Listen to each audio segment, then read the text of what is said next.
All right. Hello and welcome to the potsy.ca Safety and Sport podcast. Today we've got an exciting guest, a really good buddy of mine. We'll just introduce him right off the bat. Welcome, Jeff. Thanks for having me, Tanner. How's it going, buddy? Good, good. It's been a while. Yeah, it's been a long time with this I know. pandemic going on, and everything's kind of weird. Yeah, honestly, I think the last time I What? saw you, you were buzzing by me on your bike. Yeah, I think You maybe just rode a nice last little mountain summer. bike last summer. Yeah, Yeah. Oh my God, it's been haven't got on the ice in a while. So no. So what have you been up to lately? What have you been doing? right now I'm in school, so I'm studying to be an osteopath. So I kind of Oh, right on, man. Whereabouts balancing are you that around. going? It's in Hamilton, so I don't know. It's more it's asynchronous they call it. So I can I do a bit online, go in there about 3 times a month. So I don't have to live out there, which is nice. Cool, man. And so Yeah. osteopath, so what kind of stuff are you wanting to do, like stuff with athletes or just, I guess, general? Yeah, general, I think for the most part. It'd be Yeah. cool to kind of get into anything with athletes, definitely. But Yeah, for sure. I think start off general, kind of work with the general public. And then once I kind of get my feet wet, I can move in and kind of specify with some athletes. But I think That's it'll, cool, for the man. most part, be I think my parents would be disappointed if I don't work on them or friends of the family as well. Yeah, for sure. Well, we're getting like a big crew of people who are in the health fields like that. Like my cousin's a chiropractor, so I'm sure we know a few guys doing physio and everything. So it's good to have a lot of people like that to get some work done on you. So, um, Yeah, definitely. yeah. So let's talk about. Let's start from, I guess, the beginning. Like talk about your career in hockey. So, how old were you when you started, and what do you remember back the old days when you were starting out in hockey and what that was like? Yeah, I think I want to say I started skating three or four on the backyard rink. Pretty standard start for most people. Um, oh, geez. And then earliest memories, Timbits. You got Yeah. the bench through the middle. You got about 100 kids in the dressing room. Yeah, Uh, 100%. yeah, so that's probably the earliest memory of kind of full games, I guess you can say. And then, seriously playing hockey. Oh, I can't forget the minor Adam days, Tanner. Oh my gosh, yeah. Yeah, Yeah, back in the day when it started out, I guess the Oxford Bruins we were playing, and I remember I think you and me were D partners back in the day, like right off the bat. yeah. Before you strapped on the pads, yeah. Before I strapped on the pads and got goofy as a goalie. Yeah. Oh yeah. If we speak in injuries, you can talk that one too. Oh But yeah, yeah, we can bring that one up. That'd be a good one. yeah. I remember a funny story when we were in, I think it was Stony Creek, and I was on the bench and I had to pee so bad, and I was just jumping up and down on the bench, and like everyone's like, "What's going on?" I'm like, "I'm just excited. I'm just excited to be here," and I don't know why. I just didn't want to tell anyone that I had to pee.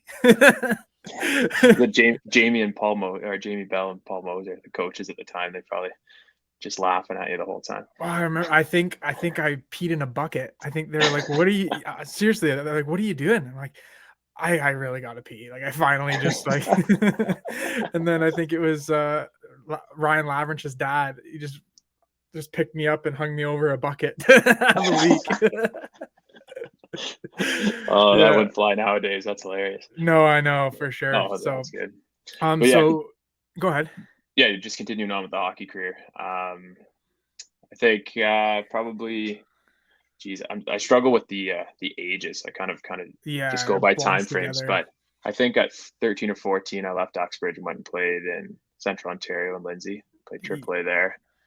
A bunch of us did. I think there was like 8 of us that went up, played in Central, and then from there, I ended up getting drafted by the Wolves, Sudbury Wolves, and started my career in with the Lindsay Muskies, which ran into quite a few injury problems there. Yeah. Ended up only playing 20 games or so. So did you go through minor hockey relatively unscathed with injuries, or did you have any? Nothing serious. I did have surgery on my elbow in minor midget. I Yeah. guess that would be at 15, or no, major bantam. So 14 or 15, I had a pretty significant bone chip. They ended up saying they said it was the size of a grape, that Just shifted into, floating around in there. yeah, just floating around, kind of pretty insignificant to begin with, but then ended up getting stuck in the joint, and I had to like my arm was completely locked. Oh my god, that's To this brutal. day, I can't straighten my one arm out, but it's funny Really, eh? that's So you have some yeah. underlying the things we do, eh, for sports and Oh, it's amazing. Like I thought I rehabilitated it too, and it just I yeah, definitely skimped on that with on stuff like most of my rehabilitation. joints, and I'm sure you'll probably know all about this in school and stuff, but with joints, it's so hard for it to go back to normal when you have mobility problems or even if you're in a cast, like say your elbow's in a cast or your wrist is in a cast, like it's so hard to get it back because all these ligaments shrink up and it's really Yeah, tough. oh So yeah, that's the thing. You're focusing on the musculature around it, and you don't yeah, really think about everything else that's going on. But no. I've S Go ahead. I was just saying I actually broke my wrist. So I understand the casting. I broke my wrist at the end of school year or at my school career at Brock. So Oh, really? yeah, but Yeah, it's that's a tough one. Wrists are brutal. oh There's man, so many little bones in there that yeah, and it's just such a the whole cast ordeal. That was my first cast. I know you've dealt with plenty yeah. of casts, but it's just it's so frustrating.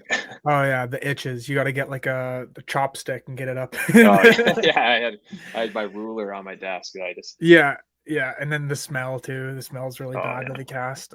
So we'll backtrack a little bit with minor hockey. So with Lindsay, um, how did you find like at that age, did you find that your life kind of just revolved around hockey? Like I know like part of the reason I didn't really go that route was I didn't want to be at the rink, 4 or 5 days a week and that kind of becomes but when, you had aspirations of playing professionally, right? And that's kind of the way it goes. Like how did you find that to balance that with your personal life and your school life like growing up? Oh, it was a sacrifice for sure. I think my life revolved around hockey up until 2 years ago, which Yeah. was a huge change in my life. But it was different, and especially in Central Ontario and like Lindsay when I was playing AAA, because you're at the peak socializing like era, I guess you could Yeah. say, in high school, and it's so hard to balance the two and the sacrifices you have to make in that. And it seems so little now, but you think about the Friday night, I wouldn't say like gatherings, parties, or whatever, or just even hanging out Yeah. with buddies on the weekends. That's a complete write off. It's not Yeah, happening. 100%. Yeah. I Yeah, know it was a and lot.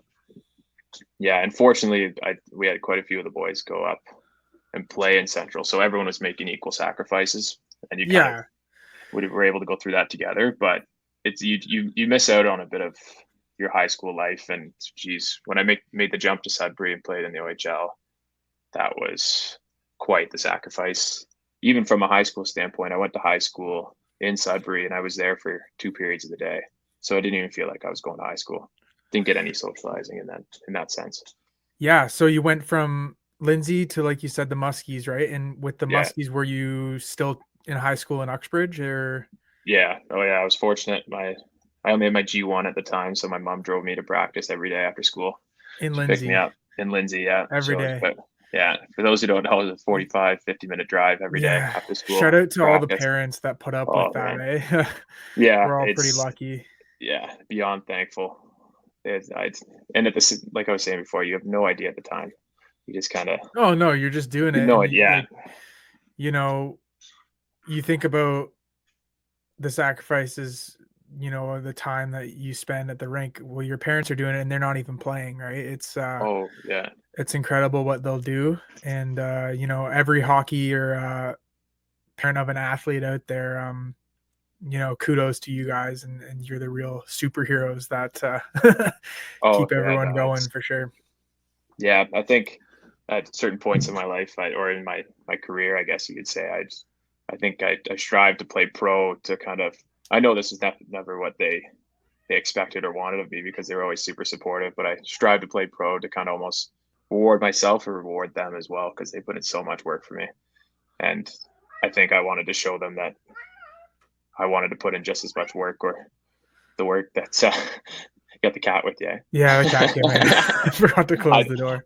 no, it's funny. I got the dog sitting outside. He's probably scratching at the door, so Yeah, we'll make sure.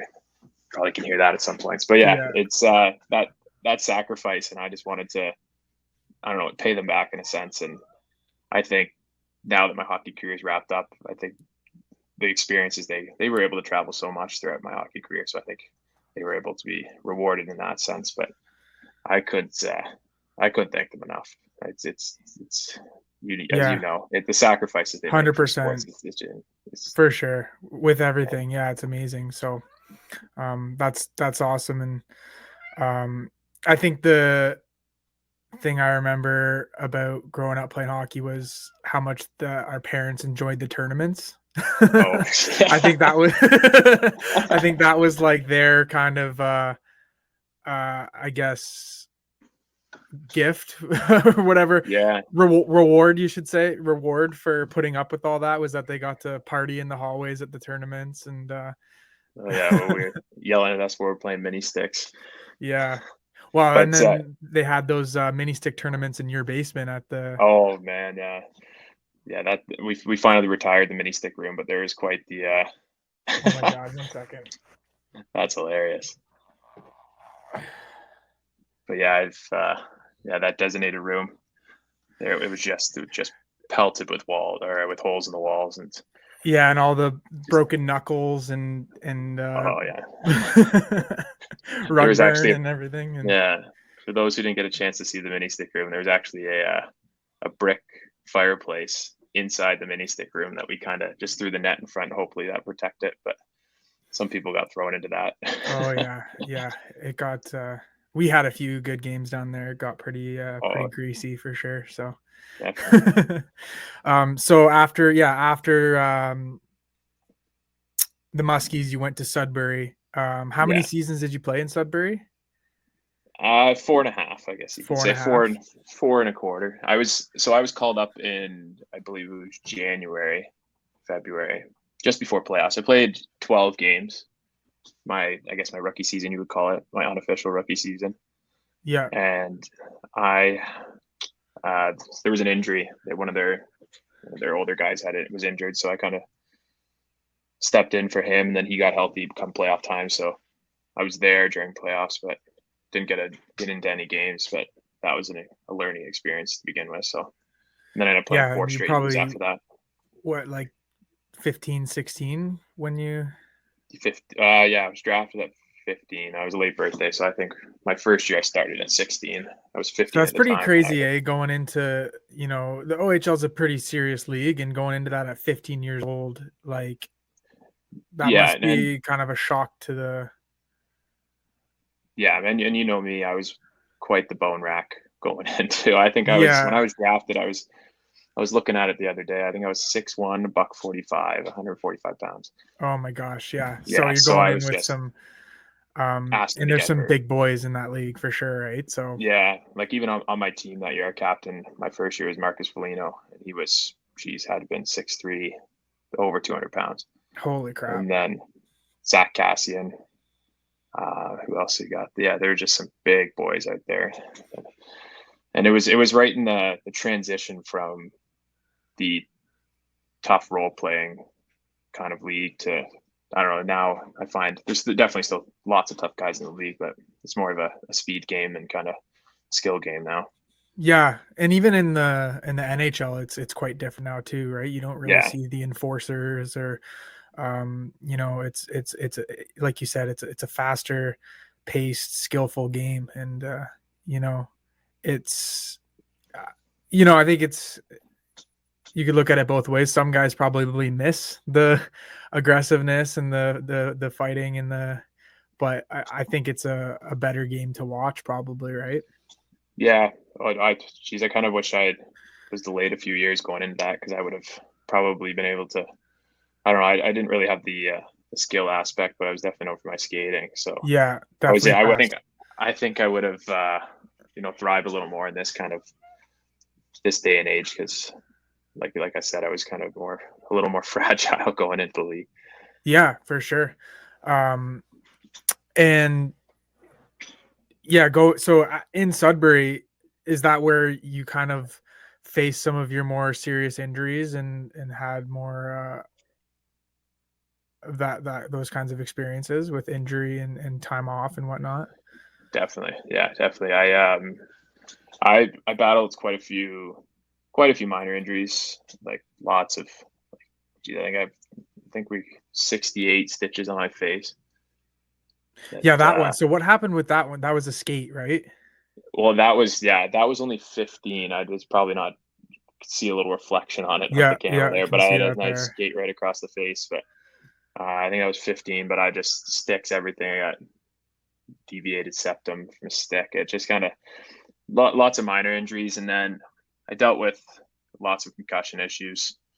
I think I took that concussion test a good 10 times a year. It was it was I don't know. It was an eye opening experience coming out of that league, knowing that and they did everything they could to kind of understand at the time. But I think even in the last 4 or 5 years, the knowledge and the research behind concussions have come a long way. Like we had a laptop that we would take like a I don't know like a memory test on, and Yeah. if you pass that at the same amount of time you did your baseline, then you're good to go. And I don't know if they're still doing that now, but I could I know they do it easily in a lot make my of way through that.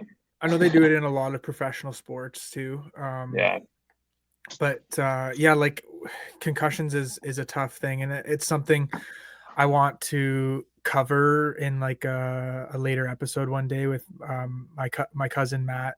He's a chiropractor and he's got a doctorate and whatnot, and he's done a lot of research in concussions, and he's someone I wanted to talk to because yeah, like you said, like years ago, and you know how many years back now that you played in Sudbury, experiencing that was probably 7 or 8 years ago, right? Maybe more. yeah. It was 2010 to 2015. So Yeah, yeah, so 10 yeah, yeah, 10, they didn't know, and they're still learning. They still really don't oh know yeah, head injuries, what the severity of them, how long, you know, a lot of the damage is permanent too, right? And it's tough. They want to get you out there into the games. They don't want to have a guy on the bench, but at the same time, like you want to be, um, make sure you're good to go. And so, um, it's tough, right? It's really hard. Do you have any, um, do you feel like you have any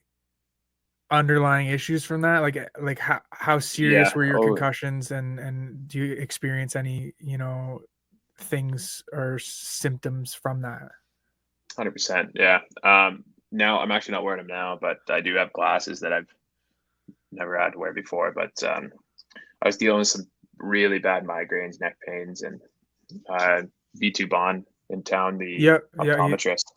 He's very into the concussion research and understands the relationship between the eyes and the brain. And it's it turns out that my midline, like according to some tests we did, that my midline and my sight had shifted down.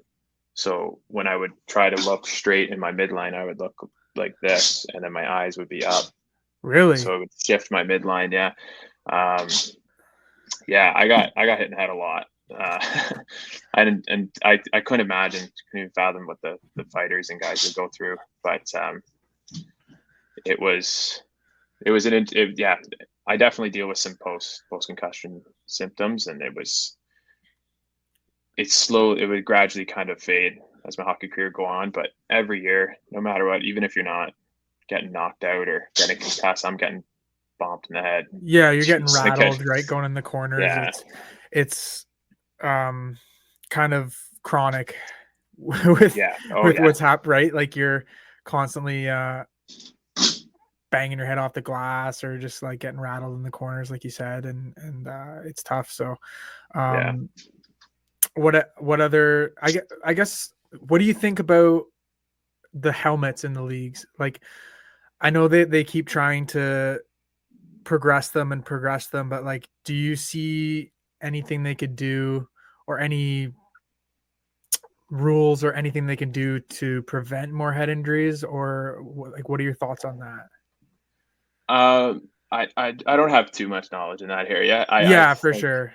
yeah, but the I know, and people would hate me to say this, but like I think I think the visor thing obviously doesn't play a huge role in it, but like the whole cage idea, I would never honestly, if I'd go back, I probably wouldn't wear them anyways. I think it's just how it was and how you felt comfortable, and you didn't really think about the injury side of things at the time. But I think like the amount of times I was like even just clipped across the chin or even just clipped right across the face, and like I said, I don't have much knowledge on it, but I wonder if that would prevent any sort of underlying concussion issues.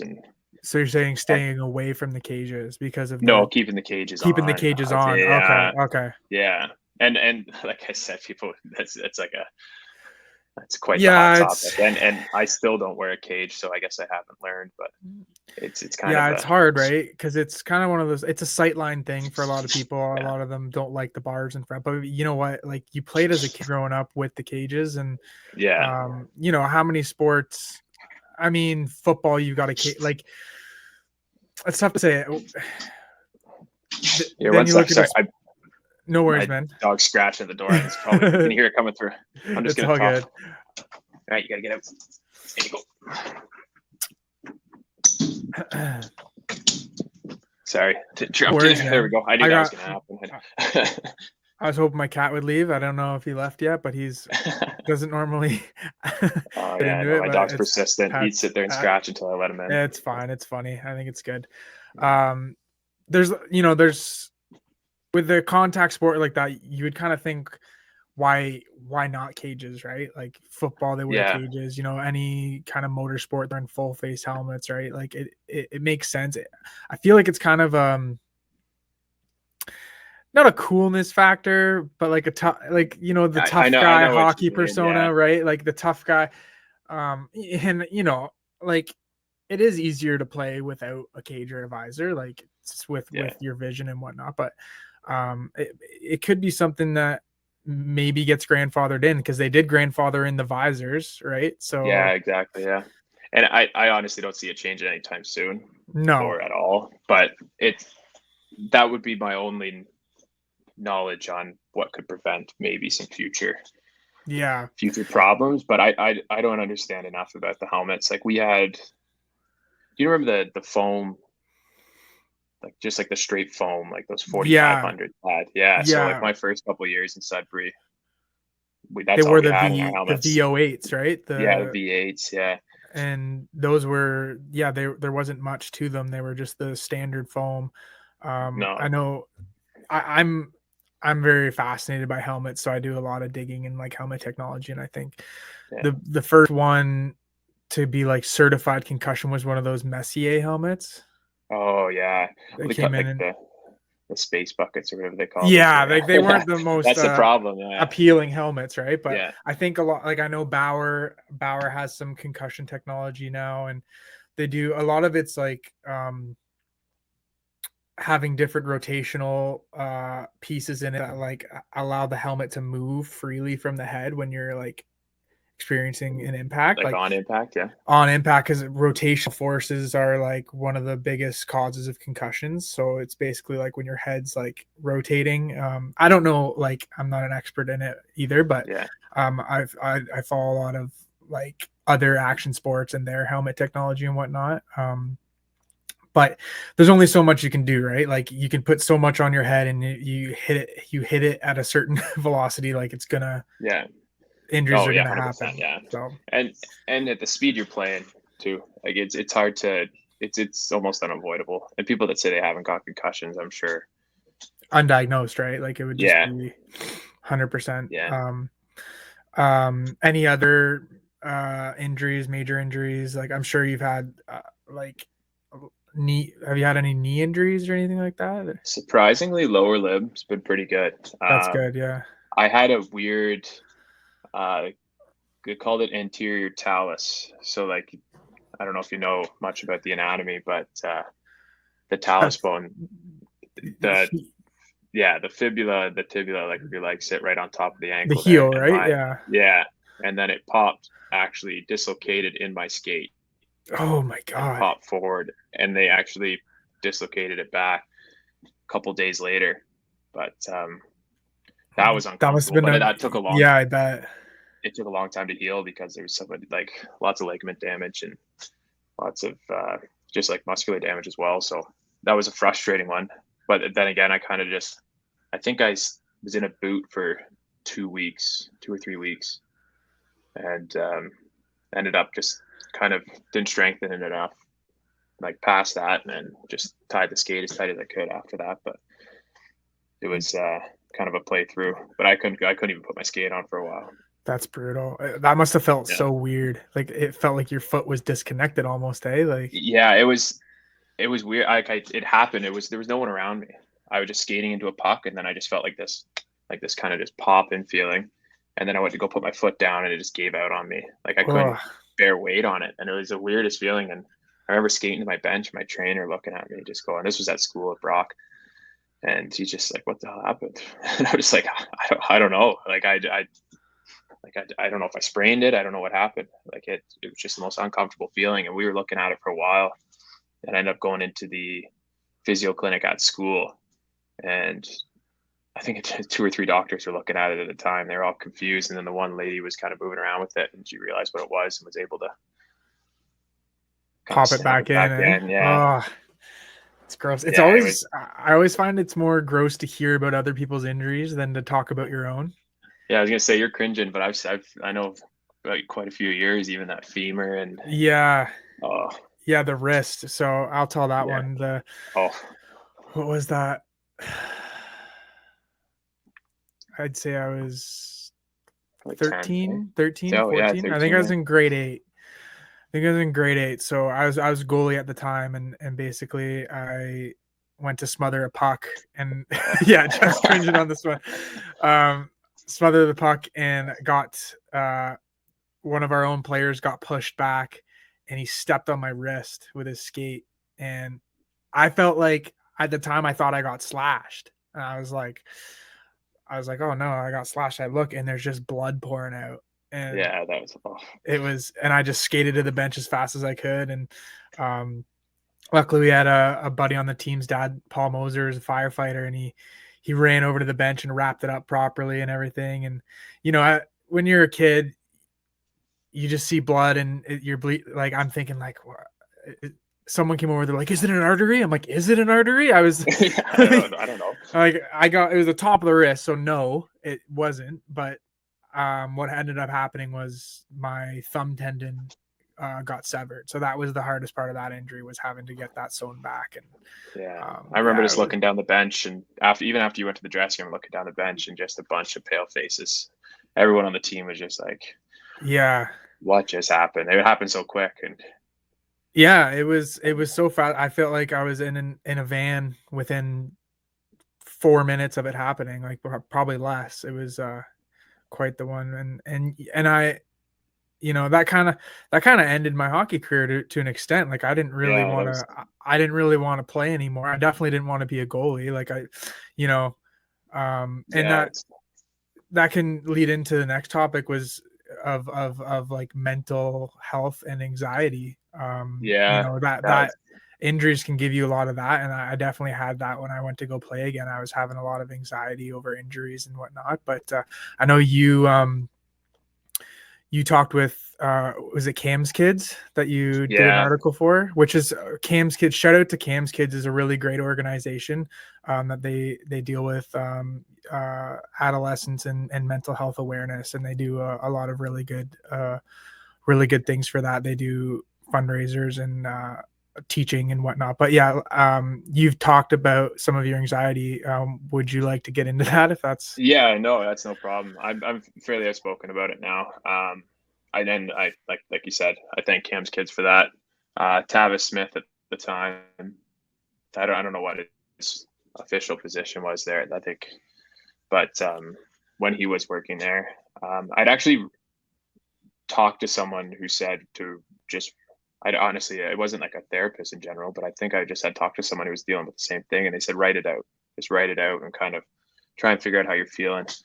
So I think I just one day I was sitting there and I just started writing kind of, and then it just ended up turning into a bit of my story throughout my hockey career and how I was dealing with anxiety, and a lot more I don't know, understanding truths kind of came out to myself. And this was before I even talked to Tavis. And I can't remember if Tavis had reached out to me or I reached out to him. And I said, I've already got something written out. We can just play around with it a little bit. And I said, I'd love to get my story out. And I think at that time, it was my first year at school.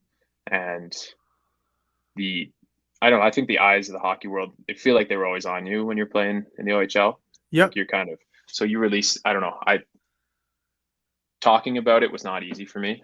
And I don't think I ever talked about it unless it was with my parents. Yeah. And, it was my first year university. I knew that there were so many kids going through the exact same thing. Not even not even talking to them with that. It just you could just tell walking into the dressing room or just the way they acted around the rink and it's throughout the whole league, throughout the whole sport, in any sport really. But so I got the chance to talk to Tavis and we kind of released that article and it got quite good feedback and it reached out to a lot of people, which was good. And I heard back from a lot of people kind of saying thank you and like they had the opportunity to kind of talk about it. So it was pretty meaningful to me. I get a little emotional thinking about it, but Yeah, for sure, um, man. it's yeah, it was a difficult time, Sudbury. Um, Nothing against like the organization was great to me, and I think I was fortunate enough to be there because I don't even know if I would have been able to stick out 5 years in the league because the management was so good to me, ownership was good to me. I ran into a few coaches where it was they were great coaches. Don't get me wrong; they understood the game of hockey more than most people, but the understanding of the mental health side of things, especially as a kid, like you're going to, and kids now too, you're going to play semi-professional hockey at 15, moving away Yeah, from that's a home. big deal. Yeah, it's not easy on anyone, and some people take it a lot better, but I think I hope now that coaches understand the severity of leaving home at that age, even that you're kind of progressing into manhood in a sense, but Yeah. you're only 15, but you're forced to grow up way faster than you should, and it's quite an eye opener looking back at it now, and I Yeah. wish I kind of had some more. I wouldn't say resources. I tried to reach out, so I think I don't know. I don't really have my timeline completely straight on it, but I think my fourth year, I um, I reached out to my trainer. I couldn't even go to the rink. I reached out to my trainer. I texted him. I said, I don't know what's going on. It's kind of like a semi cry for help in a sense. I just said, like, I talked to my mom and dad. Like, I can't, I think I need to go home. Like, I need to get home. And he's asking me what's going on. And I said, I don't know. Like, I wish I had more understanding about it, but like, I want to play hockey. I want to be here, but I just can't get to the rink. And I'm feeling overwhelmed and kind of just played out through that and kind of talked to quite a few doctors. Our doctor at the time, Jack Caesar, quite the name, which is, Yeah. but he was great. He kind of helped me through it and put me in touch with a few other resources. So, and I kind of had more of an understanding and realized it's probably something I've been dealing with my whole life. And it's Yeah. frustrating. It took me 16 years to figure that out. But now that I have figured it out, now that I got a chance to talk about it, it's manageable and kind of working through it. But it's still something I deal with on a daily, and even going through school and kind of going through real life. It's just, and then that transition, like I said earlier, from hockey to I guess the real world in a Yeah. sense. Like I was over in France for a year playing hockey, and Yeah, right on. That's cool. How was that? that was awesome. Yeah. Awesome, yeah. It was a sweet experience. My girlfriend and I went over and kind of just it was frustrating because we got the boot with COVID, so we were in first round of playoffs over there, and I think I was starting to enjoy hockey again actually, which was nice. I went to so just kind of taking it back a step. I went to Brock University and kind of thought that my hockey career was I don't know was coming to an end, and then realizing the potential that U Sports has and like, the ability to kind of move forward from there. And so I started to really enjoy hockey again, and started to, I don't know, kind of feel myself, and getting the chance to go play pro after was awesome. So, but Yeah, like I that's said, really cool. COVID gave us the boot in March, just the first round of playoffs. So I had to come home early. Yeah, and then, so like you said, dealing with anxiety, like, with just everyday life, like, was that living in Europe was probably kind of a shock to the system too, eh? Like, it was, Oh yeah, yeah. It was a shock to like the initial. I got like a, I don't know, I wouldn't say a contract offer in a sense, and at the time I'm like, yeah, I'm doing it. Like I've always wanted to do this. I've always wanted to play pro hockey, and I think I'll regret it if I don't. And then I signed the contract, and probably a week later, it was like a, oh boy, like yeah, I'm moving overseas for a year. This is wild. Like I'm it's so it was a shock. It was the language barrier, everything, kind of just an overwhelming experience. But it was, I think, in a sense, was a growing experience in a way too. Like it was beneficial from an anxiety standpoint, because I was able to kind of, like, you know how many people say like travel is the best medicine, and it really is. Like I was able to get over yeah. there, kind of open up my boundaries, and that was a big part of kind of finding the right headspace. Well, that's the nice thing about, you know, taking the trajectory you did. You got to experience a lot of things that maybe kind of shaped you and molded you as a person, and probably had its times where it was really tough, right? Like being in Sudbury was a tough time, and I always say, um, you learn the most about yourself through your toughest times. Yeah, And I think definitely, people, oh, definitely. yeah, and I think, I think that's a hard and kind of scary thing to grasp, but it's great. I think it's amazing how open you are about your anxiety. I think that's really awesome that you talk about it, and I think, it's good to see that that's starting to happen more. Foundations like Cam's Kids are really good at starting the conversation, and Oh, it's amazing. Yeah, Tavis Smith did a really good job with them, and he's another advocate, and his sister Haley is another, mental health advocate that, um, are very open about, what it's like. And I think the more and more you talk about it, the more you realize that a lot of people deal with it, right? Like, oh, myself, yeah, I've dealt with it too, and this pandemic's been really tough for people too. So I think, uh, talking to friends and finding resources is a really good thing. But that's yeah. awesome That's that you do that, man. Yeah, no, thank you. It's yeah, it's the stigma in sports, even anxiety, mental health, injuries too. Is just, it comes to the point where it's, why even, I don't know, stigmatize it to begin with. Like it's frustrating. It's hard to fathom. But like you're thinking about kids who are battling through concussions, battling through everything just to play a few extra games, Yeah. and also just detriment to their health too. It's frustrating. But then again, I'm kind of a bit of a hypocrite when it comes to it, because I did take the time off, but I also tried to, because I was considered, I don't know, in a sense, soft, and other words that you probably shouldn't say on stream. But it's it's hard to kind of balance the two, between like I shouldn't play and I should be playing, or everyone's going to consider me soft. So Yeah, it's hard, right? And yeah, it's tough.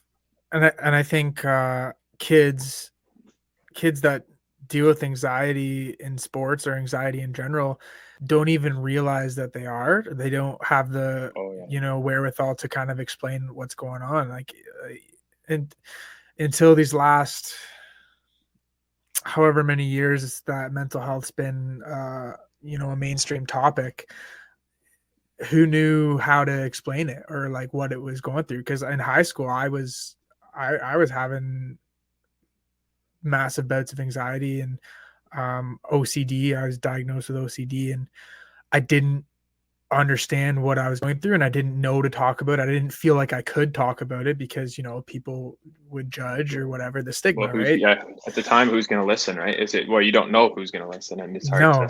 And you think something's wrong with you, but you're scared to talk. And that's a dangerous, combo when Oh you're yeah, yeah, dealing with it, and then you're also alone. So it's nice to hear that you had some good resources in Sudbury, and continue to look for that. And that's the thing I would say is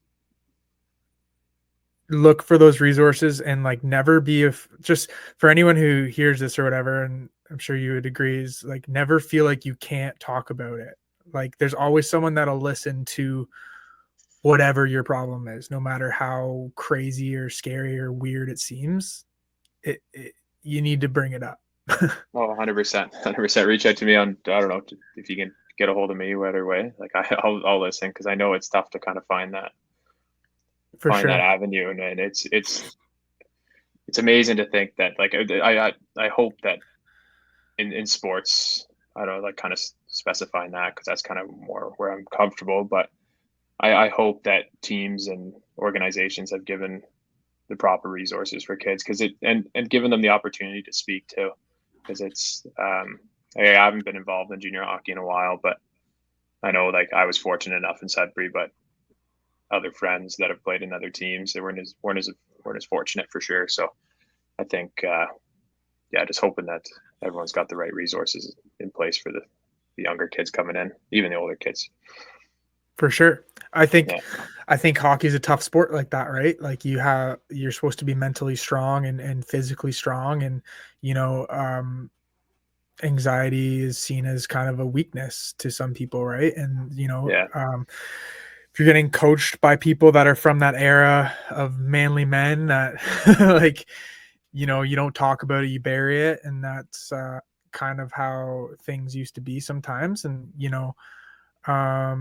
but I've really noticed a shift. I have, and yeah, I'd like to think that maybe teams are getting like therapists on board to because there's lots of things that go along with kids living away from home in the OHL, practicing however many times a week. You guys, what every was it day, like pretty well. Yeah, every day you're on the we ice, and get then yeah you're 1 or 2 days, 1 day off a week probably. Yeah, right, and you're trying to balance that with school and relationships, and that's a lot of stress and pressure to put on someone. So no, definitely, yeah, and like I can't fault them at the time because it just the education wasn't there in a sense, I guess you could say. But and I'm so glad that people like you and like you mentioned before, Haley and Tavis are kind of advocates and kind of moving forward and getting the voice out there, and a lot more people are. And I think that's really important to moving forward and kind of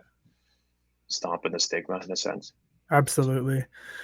Yeah, it's tough. I mean, there's a lot more resources coming about, I notice, but sometimes it can feel really challenging to get help when you need it, and it almost feels like it's not there until you're in crisis. Like I've noticed Yeah, that over the last couple years. I was having some pretty tough times with mental health and whatnot, and it felt like I couldn't uh couldn't get the help until it was like necessary, which yeah, is no, tough. I agree, and I think we tend to put it off too, Yep, and you feel 100%. like yeah, you feel like I don't know, I'm extremely guilty for it, but you feel like you're okay, you feel like you're okay, but like you said, until that peak happens, right? Yep, Until that, and I think most people can attest to it that you kind of say to yourself that not gonna need anything or not gonna need it. I'm not sure helps the right word, but I'm just not gonna need to talk to anyone right now. I'm not gonna need to just bounce even in like the times where you're feeling great. It's probably good to kind of bounce some ideas or kind of how you're feeling off people, even if it's yep, just a significant other or parents or anything, and just kind of get an idea of how you're feeling and kind of moving forward from that. yep, for sure. And sometimes you don't realize it, but the people around you want the best for you.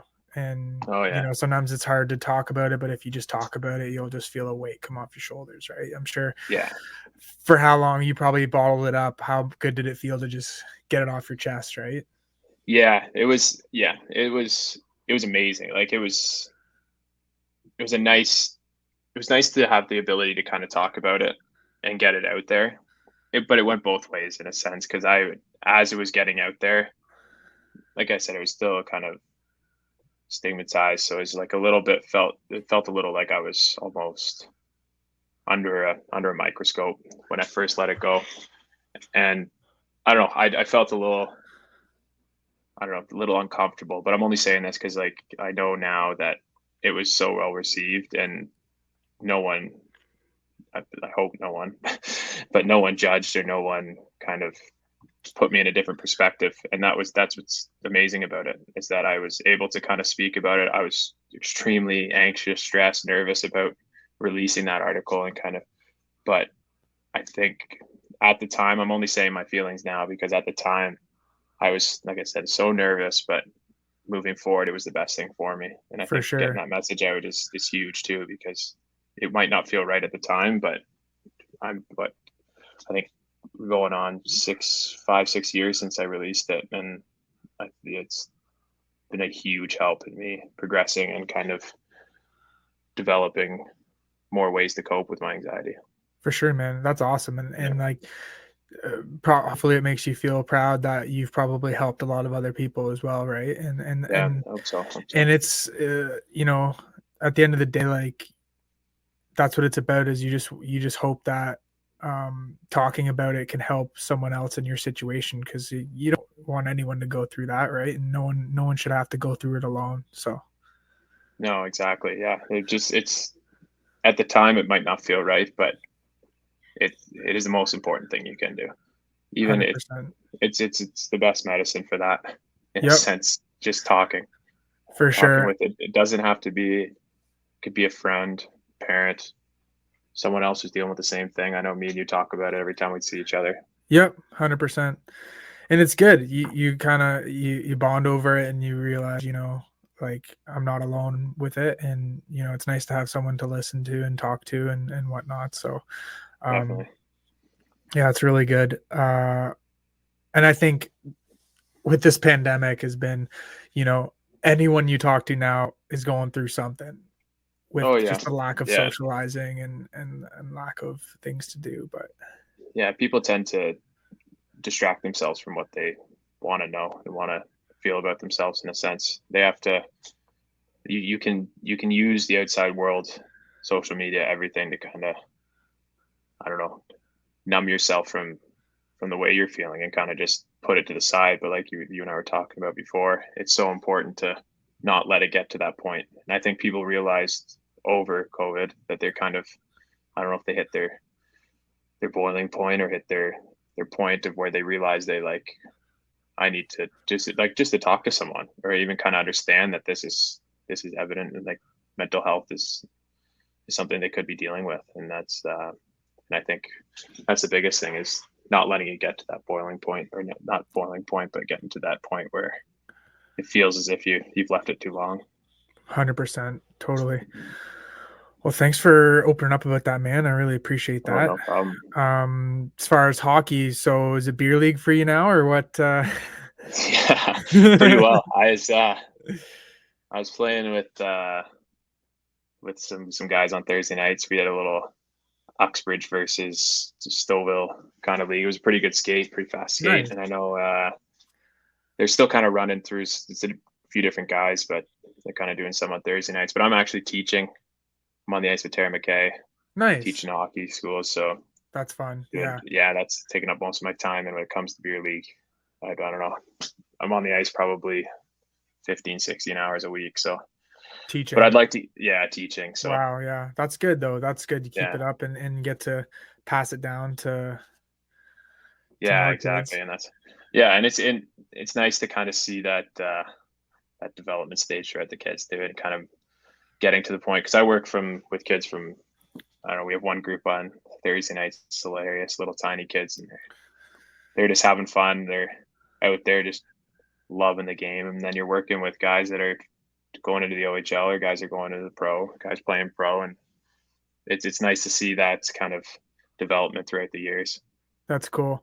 Yeah, it's Yeah, fun. It's fun teaching kids. I was doing a mountain bike, Durham Shredders, it's called, and I was teaching it for a couple years ago, and it's fun just seeing the kids when they learn something new. It's like blows their mind. And it's Oh cool. yeah, It's cool to see that, right? So yeah, and they have a blast too. It's not like you're sitting there going like just a cookie cutter kind of like this is how you stride, this is how you do that. You kind of just have some fun with it and have some laughs. And I don't know, they make me laugh. I just have just as much fun as they are out there on those ones.